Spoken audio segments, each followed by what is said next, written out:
brought to you by Saluja Gold. Bharat का सबसे भरोसेमंद Saluja gold TMT bar. Saluja gold TMT। अब सही पकड़े हो कॉन्ट्रैक्टर बाबू, मजबूती सब कुछ है। अब नहीं आऊंगा दोस्त, अब नहीं आऊंगा, बता देना। अब नहीं आऊंगा दोस्त, अब नहीं आऊंगा, बता देना। कहने को कुछ ही शब्द हैं, मगर इनमें जो दर्द भरा है वो हद से ज्यादा है। इश्क प्रेम सोहबत में बिछड़ते वक्त कई दफा कहा गया होगा अब नहीं आऊंगा, मगर ये विरह जब सिर्फ इश्क नहीं रोजगार और कर्मभूमि से होती है, तब बात भावनाओं के साथ साथ आमदनी, जिंदगी के खर्चों और परिवार की उम्मीदों की बात होती है। वीडियो में जो शख्स की बात कहता हुआ आगे बढ़ रहा है वो एक मजदूर है। परिवार पालने के लिए सूरत में काम करता था। रोजी तो मिल ही जाती थी, मगर अब रोटी की दिक्कत होने लगी थी। मकान में चूल्हा जलाने के लिए LPG सिलेंडर का बंदोबस्त नहीं हो पा रहा था। कोशिश बहुत की, लेकिन हालात पेचीदा थे। वो वक्त आ गया जब ये फैसला लेना पड़ा कि या तो पेट भरना होगा या जेब। जाहिर है बिना पेट भरे काम भी तो नहीं किया जा सकता, और रोजी कमा किसके लिए रहे, इसी पेट के लिए तो बोरिया बिस्तर बांधा गया, हाथ में उठाए गए थैले, कंधों पर टांगे गए बैग और चल दिए रेलवे स्टेशन की ओर। ट्रेन पकड़ने में कैसी भीड़ और कितना इंतजार था वो तो ये तस्वीरें आपको दिखा ही रही हैं, लेकिन मन में जो एक निराशा थी वो शब्दों में इस तरह बाहर आई। जिस जगह के लिए, जिन लोगों का काम करने के लिए ये मजदूर अपना घर द्वार छोड़कर आए थे, उसी शहर में जब चूल्हा जलाने के लाले पड़े तो मदद के लिए कोई आगे नहीं आया। मालिकान का क्या है, ये मजदूर आज गए हैं, कल पैसों की मजबूरी फिर यहीं लौटा लाएगी। जैसे कोविड लॉकडाउन में लथड़ाते दृश्य नजर आए थे, मगर मजदूर लॉकडाउन हटते ही दोबारा काम पर लौट आए, शायद उसी तरह। लेकिन कहीं से भी ये गुमान न रह जाए उन रसूखदार गद्दियों को, इसलिए इस दफा साफ शब्दों में कहकर गए हैं, अब नहीं आऊंगा, बता देना। हमारे आपके लिए पता नहीं इस वाक्य का क्या मतलब होगा, लेकिन प्रवासी मजदूर शायद इन लाइनों को गहराई से समझ रहे होंगे।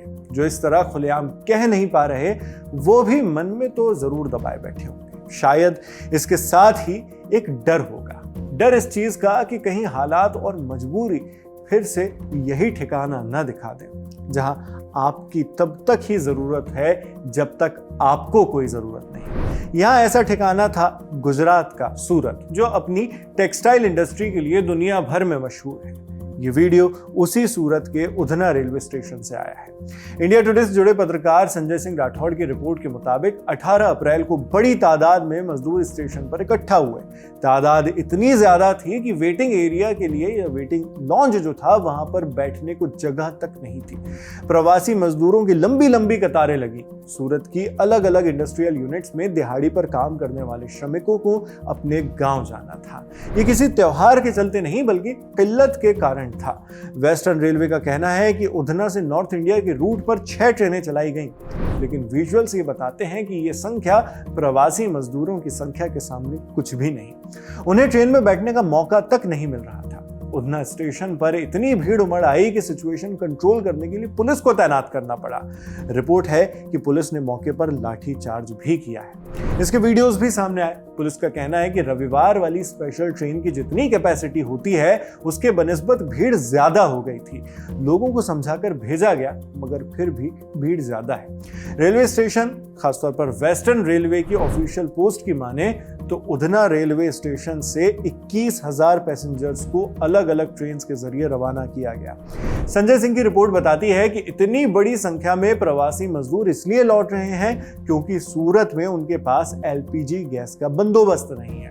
इस क्राइसिस का सीधा असर सूरत की टेक्सटाइल इंडस्ट्री पर पड़ा है।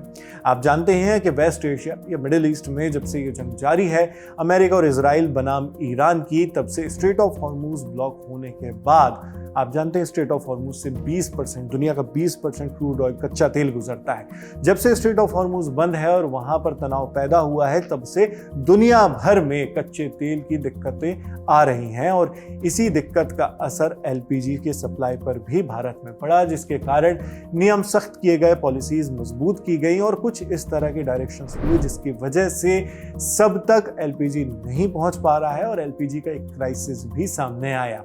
सूरत की जो इंडस्ट्री है, टेक्सटाइल इंडस्ट्री, उस पर भी ये असर पड़ा है। इंडस्ट्री में काम करने वाले करीब 30% प्रवासी मजदूर, जो आंकड़ों में लगभग 30 लाख के करीब हैं, वो शहर छोड़ चुके हैं। लाजमी है कि इसका असर प्रोडक्शन पर भी पड़ रहा है। जहां पहले रोजाना 6.5 करोड़ मीटर का प्रोडक्शन हुआ करता था, वो अब घटकर 4.5 करोड़ मीटर रह गया है।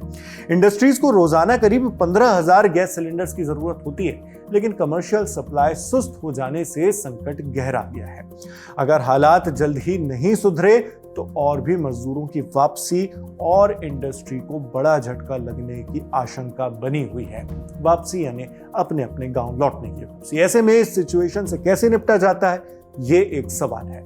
लेकिन बड़ा सवाल ये है कि जो मजदूर परेशान हैं, उनके साथ इंसानियत भरा बर्ताव कब किया जाएगा, उनके लिए कब सही अरेंजमेंट्स किए जाएंगे। अथॉरिटीज के लिए ये सवाल छोड़ते हुए आपसे जानना चाहते हैं कि आप इस पूरी खबर पर क्या सोचते हैं। हमें कमेंट बॉक्स में लिख बताइए। मैं हूं शेख नावेद, देखते रहिए लंदन टॉप।